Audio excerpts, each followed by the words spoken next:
Deep inside the forests of northern Laos, there is a temple no one dares name. Locals call it only one thing: the Breathing Temple. Not because it's alive, but because something inside still breathes, and it's watching you. My name is Eli Jordan. Back then, I was just a low-level researcher at a small university no one remembers now. But in 2011, I stumbled upon a strange story about a monk who had been sitting in meditation for 77 years and had never blinked. Most people thought it was just folklore. I didn't, because I had seen a photo. Old, blurry, almost eaten by time itself. But in it was a man sitting cross-legged, back perfectly straight, eyes wide open, skin pale. And the way he stared into the camera, it didn't feel human. Rule 1, don't look back. I flew to Laos. I asked the locals, but they wouldn't talk. They looked away, shut their doors. Until one night, outside a roadside shack, an old herbalist shuffled up beside me. He whispered one sentence in broken English. "If you see him, don't blink first." Then he handed me a piece of banana leaf with directions scribbled in shaky ink. I should have stopped right there, but I didn't, and that was my first mistake. The forest that breathes. The deeper I went, the less sense the world made. Birds would fall silent the moment I stepped near. My GPS went dead. My compass spun like it was afraid to decide. At night, I'd hear breathing behind me. Not mine, not an animal's. Something slow, deliberate, mimicking me, but just a half second off, like it didn't know how to be human anymore. On the third day, I found the gate. The nameless temple. It wasn't overgrown. It wasn't abandoned. The stone steps were swept. Candles burned faintly in rusted bowls. Incense hung in the air like a memory refusing to fade. And in the center of the main hall, on cracked stone tiles, he was there. A monk, cross-legged, motionless, eyes wide, not blinking, not breathing, not alive, but not dead either. I stepped closer, and the silence deepened, like the forest itself was holding its breath. He didn't move, he didn't flinch, but the longer I stared, the more I felt like he was staring into me. The eyes that remember. I don't remember blinking. I don't remember stepping forward, but suddenly I was right in front of him. And then it happened. Flashes, visions, not nightmares, memories. Mine. My mother crying in a hallway I forgot, a funeral I skipped, a lie I told, a guilt I buried. Everything I had locked away in the back of my mind was now laid bare, because his eyes remembered. Not what I feared, but what I had tried so hard to forget.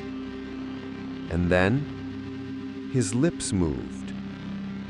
He whispered, "You blinked first. You blinked first." That whisper didn't echo. It didn't need to, because it wasn't sound. It was inside my head. I stumbled back. My knees hit the cold tile.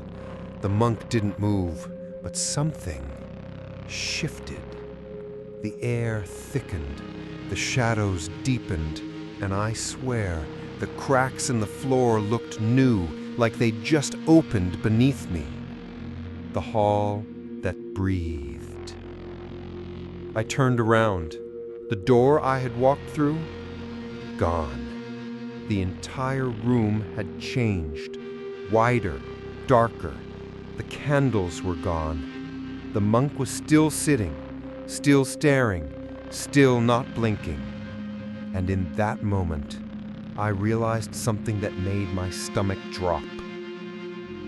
I hadn't blinked either. Not since I walked in. The wall of names.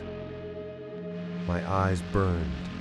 I blinked just once, and the room changed again. Now behind the monk, there was a wall covered in thousands of names, carved so deep into stone they'd bled shadow. I walked closer. Each name had a number beside it. Some had small red dots. Some were scratched out entirely. And then I saw my name, freshly carved, still bleeding dust. Eli Jordan.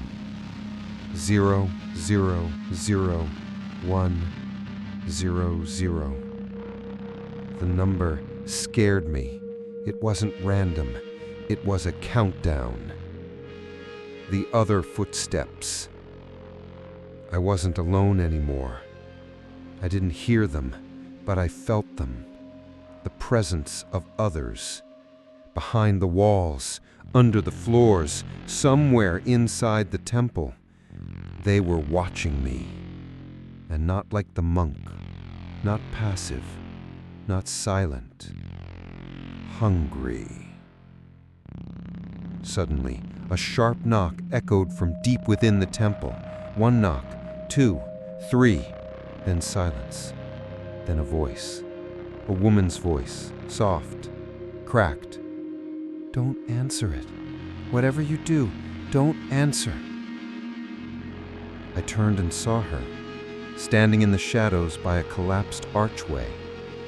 Eyes hollow, hair soaked.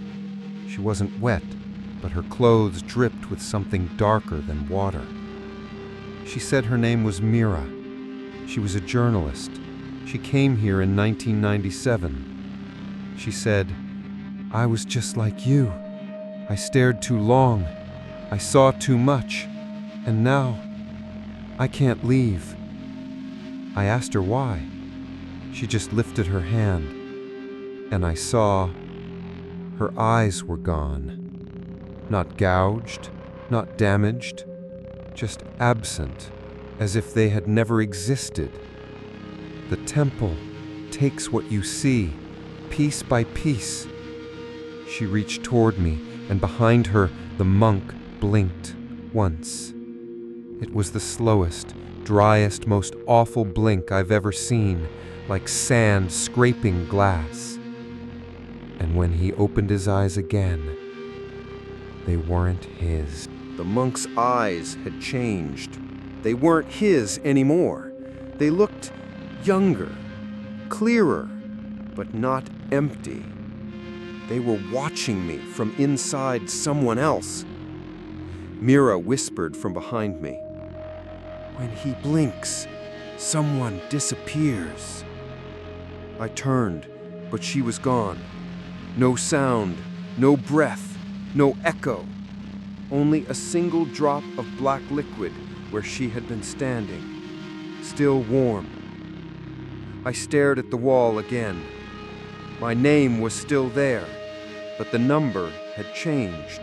It now read, Eli Jordan, bracket 00000000000. No countdown, no margin, no time. My body went cold, and then something strange happened. The wall whispered. It breathed out a name, not mine, but one I hadn't heard in 15 years. Teddy. Suddenly, I was no longer in the temple. I was back in my childhood room, door half closed, rain outside. I was 8 years old, and in the corner was Teddy, my brother. except this version of him was wrong. Too tall, too thin, his skin was gray, his eyes wide open, and like the monk, he never blinked. He stepped toward me, whispering in a voice too low for a child, "You left me, Eli. You blinked and forgot." Then he screamed, but his mouth never opened, and just before I collapsed, I saw the monk again. This time, he was sitting in the middle of my childhood room, still watching, still silent, and behind him, more names, carved onto the walls, onto the bed frame, onto my brother's skin. I woke up back in the temple, but now I was in a different room, smaller, tiled in mirrors, dozens of versions of me all blinking at different times, all out of sync, all slightly off, except for one. In the far mirror, one version of me just stood still, eyes open, unmoving, unblinking. I waved. He didn't. I blinked. He smiled. Then, in a voice that wasn't mine, he whispered from inside the mirror, "You're not leaving." There was something wrong with the mirror. Not the glass, not the reflection, but the memory trapped inside it. I stepped closer. The mirrored version of me, the one who smiled without blinking, didn't move, didn't flinch. He looked like me, but his skin was just slightly too smooth, as if he had never aged, as if he had never left the temple. I raised my hand. He didn't. Instead, he tilted his head, just a little, just like the monk. Then he mouthed something, slow, silent, deliberate. "You blinked first." And then the mirror cracked. Not shattered, just one long line, from corner to corner. But behind it, I could see something moving, like fingers sliding along the other side of the glass. The candles in the room flickered. Every mirror reflected them differently. In one, the flame was blue. In another, it burned upside down. I turned to leave, but the door was gone, again. Now in its place was a small table with one object on it, a wooden bowl filled with blinking eyes, some open, some closed, all twitching. And just as I backed away, I heard a familiar voice behind me, my own voice. "You left them open too long, Eli. Now they can see you." I turned. The mirror version of me was standing outside the glass. Not a reflection, not a dream. He was here. Same face, same voice, but his eyes were bleeding. Not from pain, but from pressure, like they'd been forced open too long. He stepped forward. I stepped back. And then he whispered, "There's not just one of us. The temple keeps every version that ever stared too long."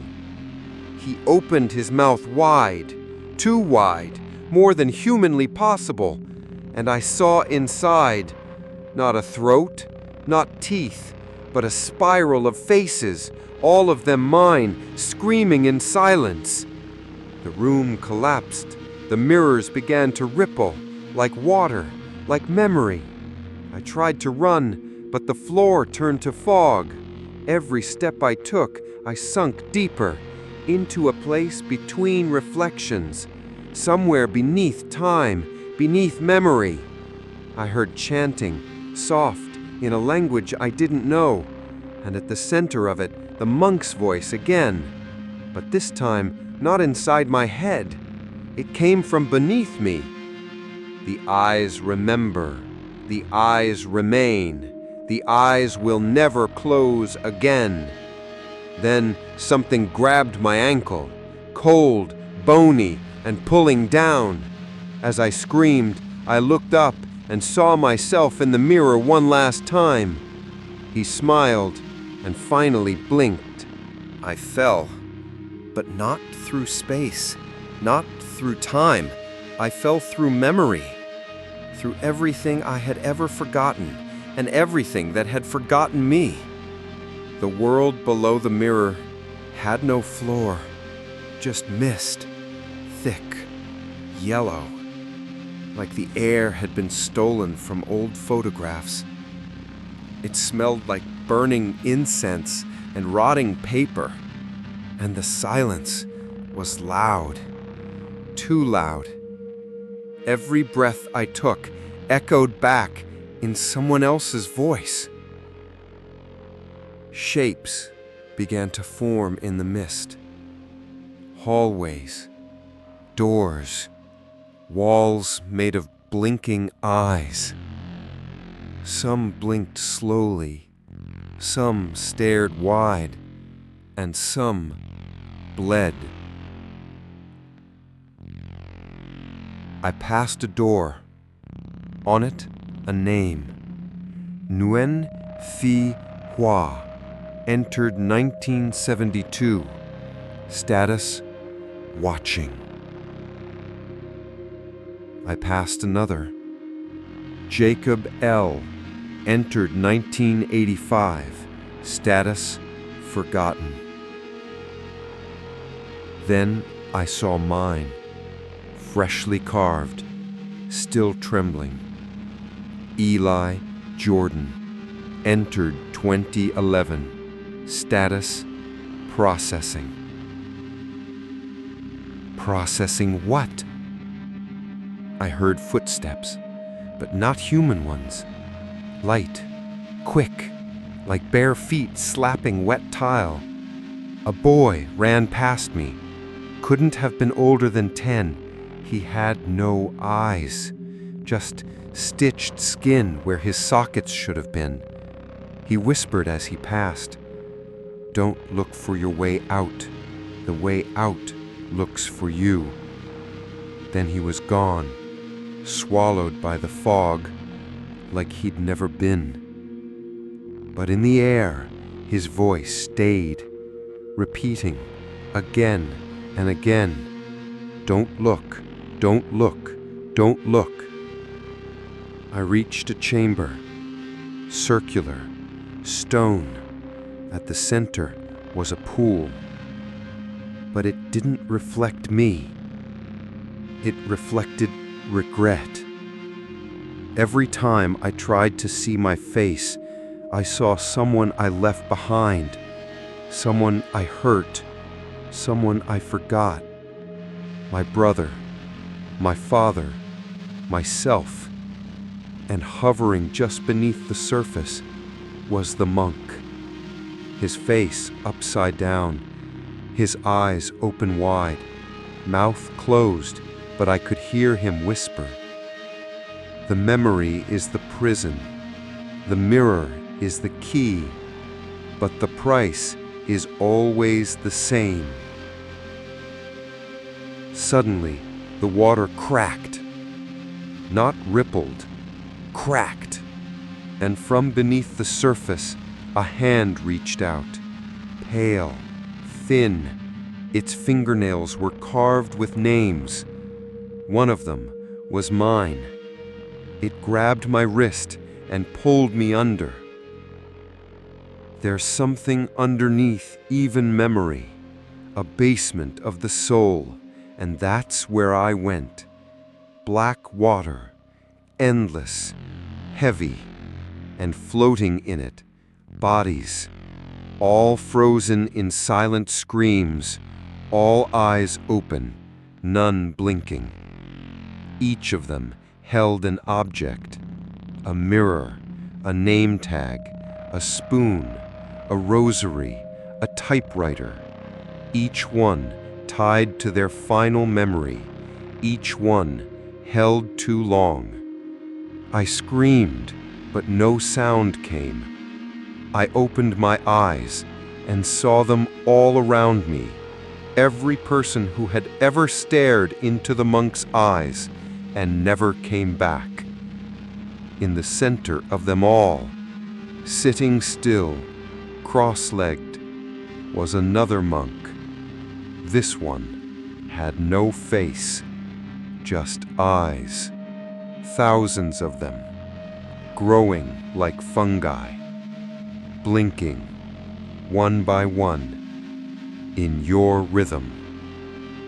He whispered something I couldn't hear, but I felt it in my spine. Now you belong to the silence too. The faceless monk didn't speak, but I could feel his thoughts scratching against my bones.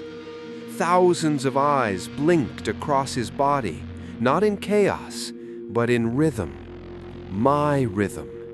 He was matching my breath, matching my fear, matching me. I wanted to scream, but something inside me, something I didn't know was there, whispered, "You've seen too much. Now you must forget or become one of us." The Archive of the Unblinking. Suddenly, the world shifted again. The water vanished, the monk disappeared, and I was standing in a vast underground library. But the shelves didn't hold books. They held eyes, suspended in glass jars, labeled, organized. Each jar contained a pair, still open, still seeing. Some eyes blinked slowly, some not at all. Some looked straight at me. I walked down one aisle, and there it was, my name. Eli Jordan, entry 2011, memory capacity 91%. Inside the jar, my own eyes, still watching, still recording. The moment I looked into them, I remembered things I never lived, moments that didn't belong to me. Visions of monks, of rituals, of whispers in the dark, of a ceremony where a child was sewn to a statue to make it stop blinking.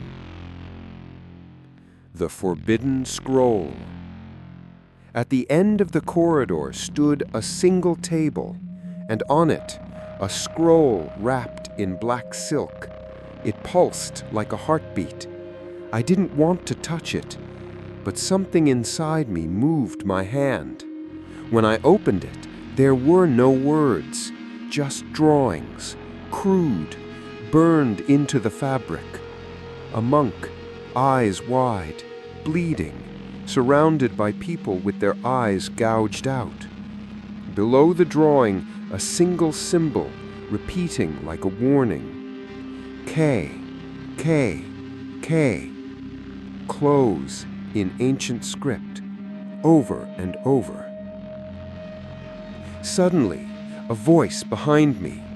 The monk with no face was back, but now he had a mouth, and from it he whispered, "You've seen too much." I stepped back. He continued, "He was the first to see too much, so the gods took his sleep and left him with only sight." He told me, without speaking, what had happened. There was once a monk, long ago, who meditated so deeply he saw beyond life. He saw memory, regret, the truth of every soul. And when he opened his eyes, he never closed them again. Because every time he blinked, a part of him died, and a part of what he saw was released. So he chose to stay open forever. And in doing so, he created a place for every forgotten thing to hide. This temple, this curse. I dropped to my knees and whispered, "How do I leave?" The monk leaned close, and for the first time, he blinked. Once. The entire chamber shook, jars shattered, Eyes screamed, the scroll caught fire. And he whispered, "You don't. You were never supposed to see." I woke up, back in the main temple, alone. The monk still sat there, eyes open, unmoving. But something had changed. Now, I couldn't blink, no matter how hard I tried. I couldn't blink, not once, not even for relief. My eyes burned like they'd been held open with needles, but they didn't dry, they didn't tear. They just stared. And in that stillness, I started seeing things that shouldn't be there. The movements in stillness. The temple was empty, or so I thought. But now, without blinking, I noticed shadows that moved wrong. Figures that only appeared between seconds. A hand on a pillar. A face in a crack in the wall. A foot slipping behind a door that wasn't there before. They didn't move like people. They moved like memories trying to be alive again. And they were watching me. Not with eyes, but with absence. Becoming. I ran to the entrance, stone doors still sealed shut. But now they were covered in carvings of monks kneeling with eyes scratched out. Except one, the final carving. It looked exactly like me. Same clothes, same face, same open, frozen eyes. And beneath the carving, words had appeared. He saw.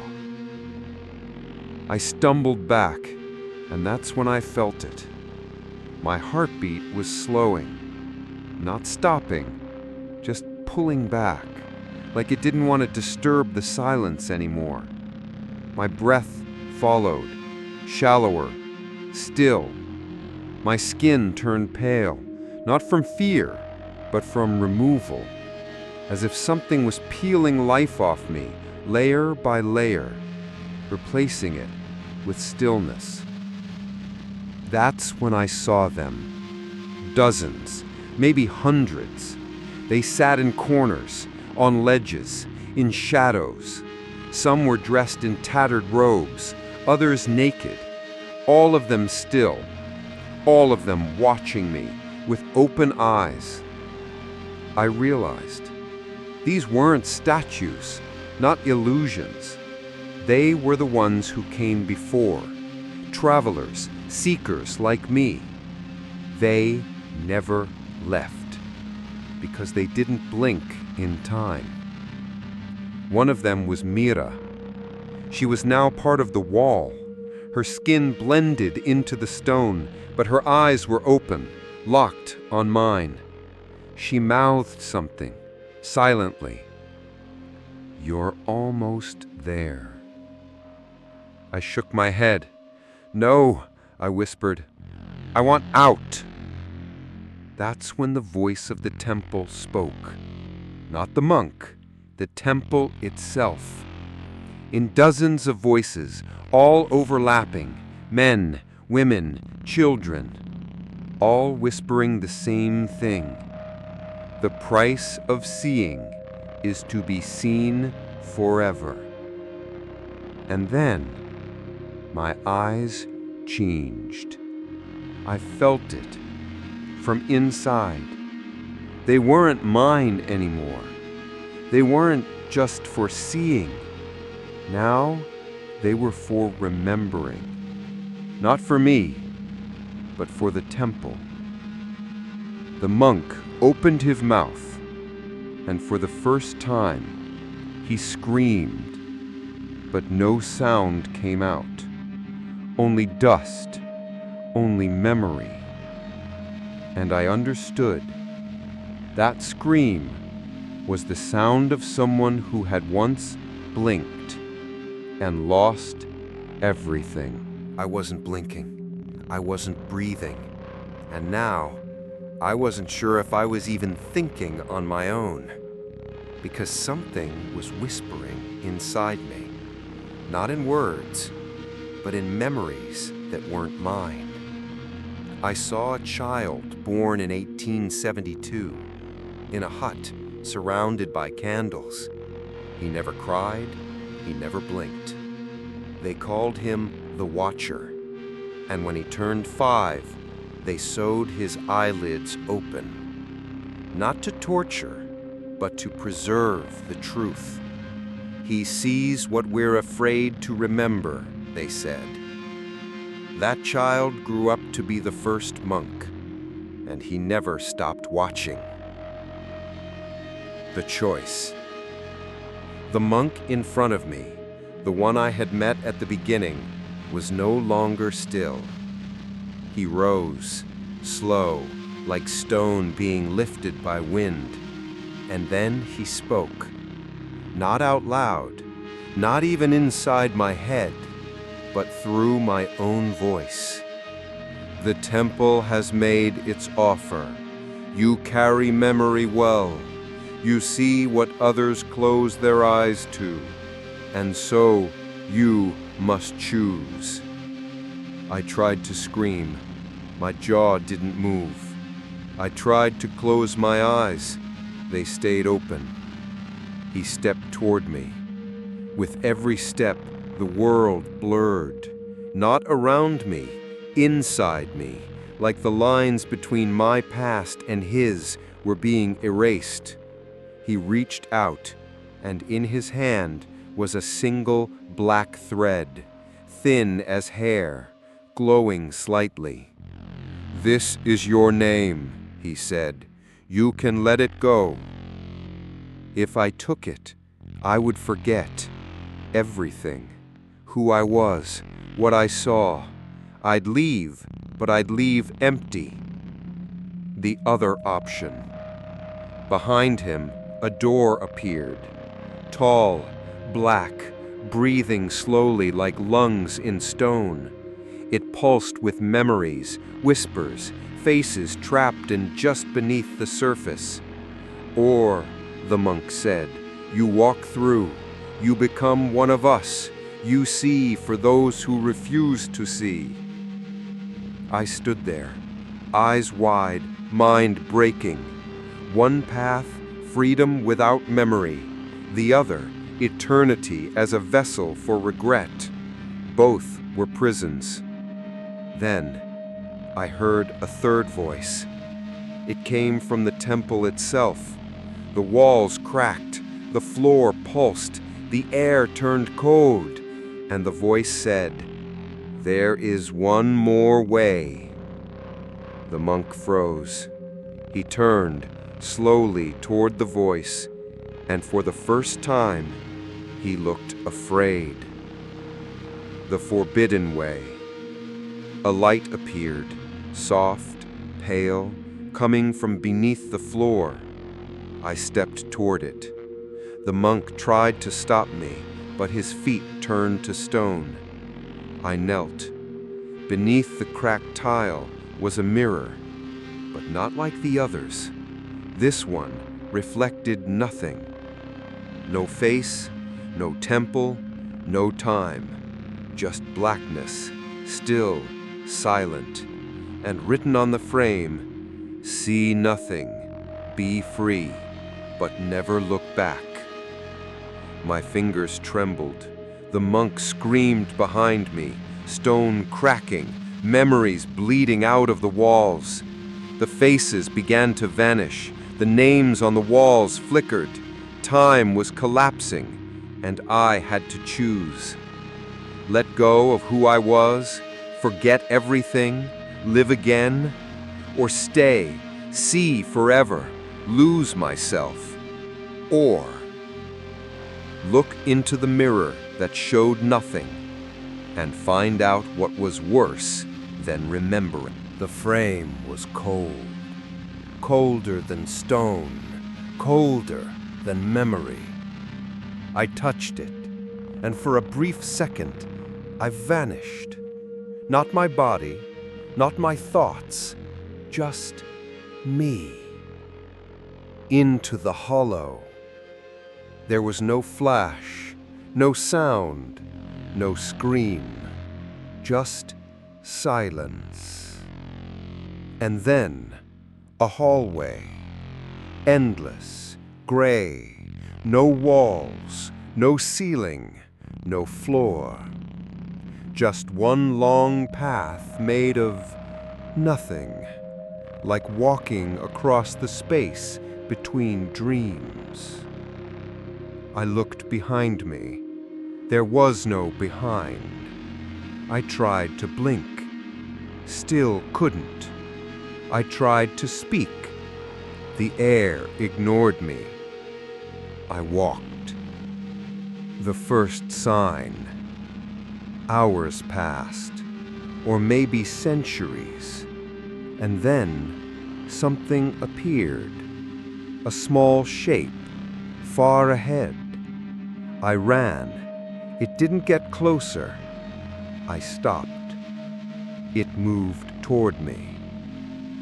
It was a chair, wooden, old, carved with names I couldn't read. And sitting on it was a boy.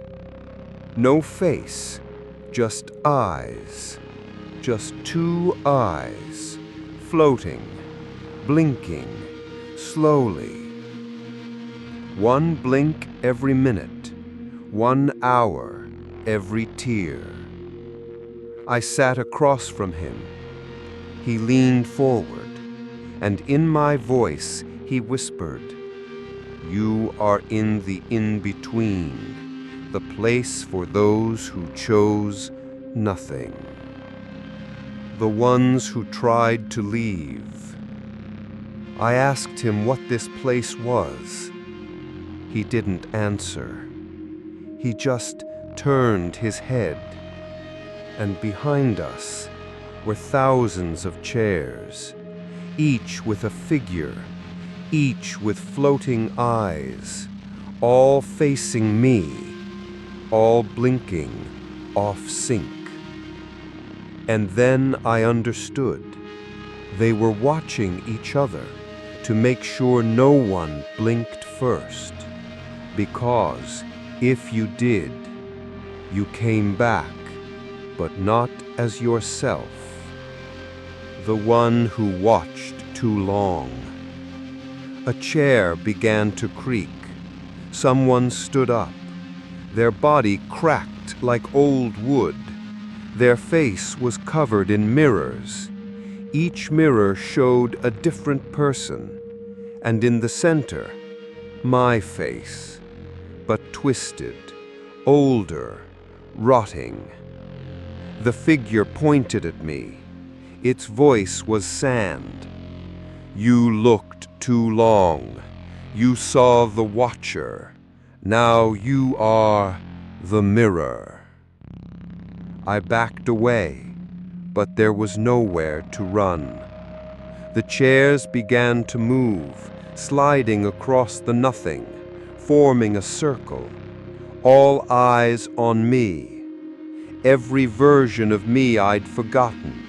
Every lie I'd told myself. Every version I almost became. They all blinked at once. And in that blink, I screamed. The echo. I woke up in darkness, but not silence. Now I could hear something.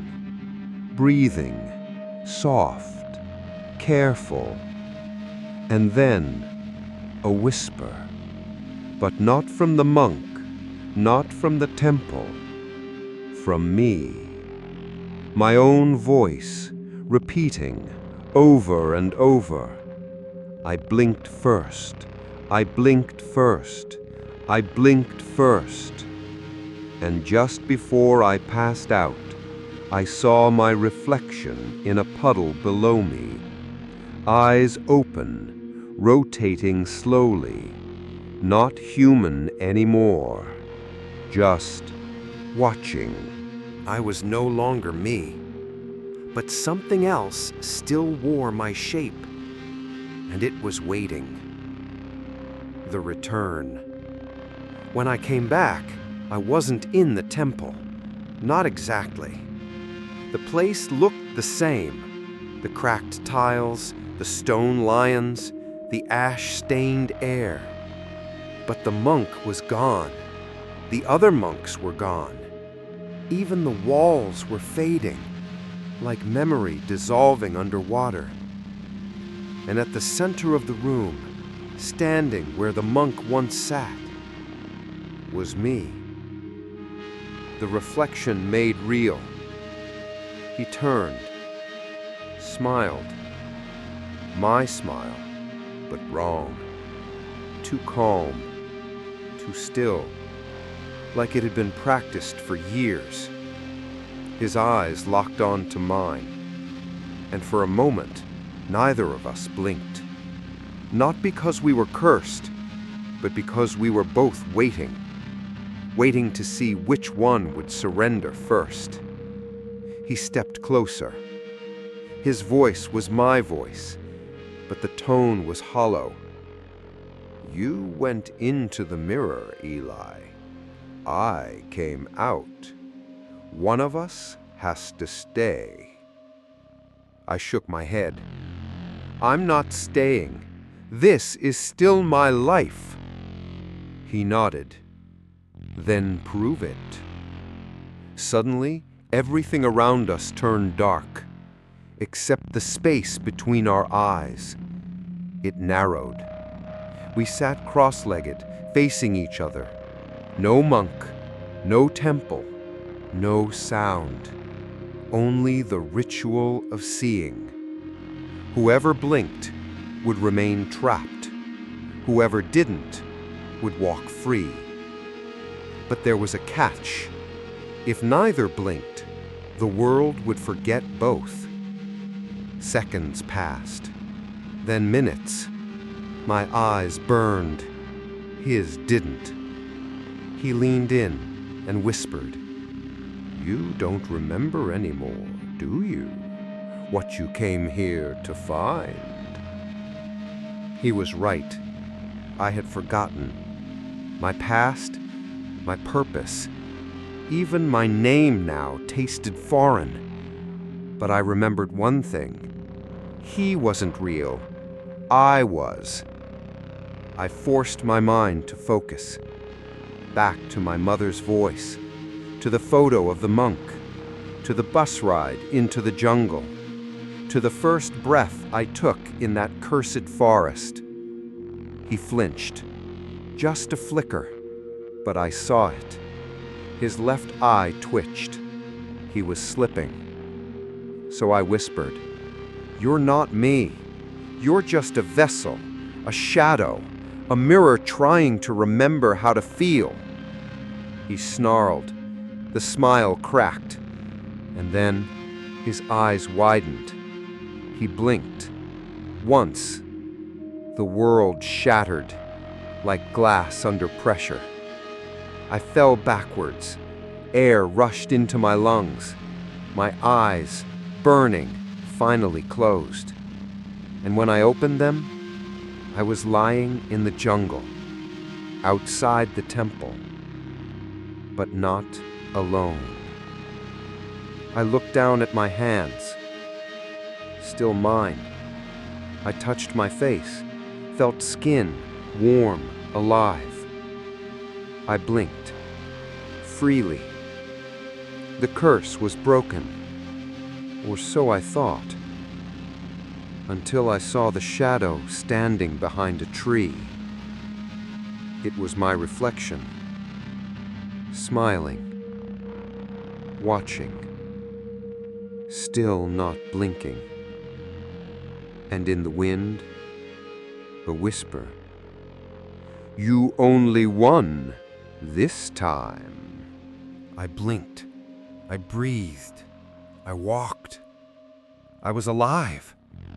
But something inside me was not. I made it back to the nearest village, the same one that had once refused to speak to me. Only now, They didn't recognize me. Not like strangers, like I never existed.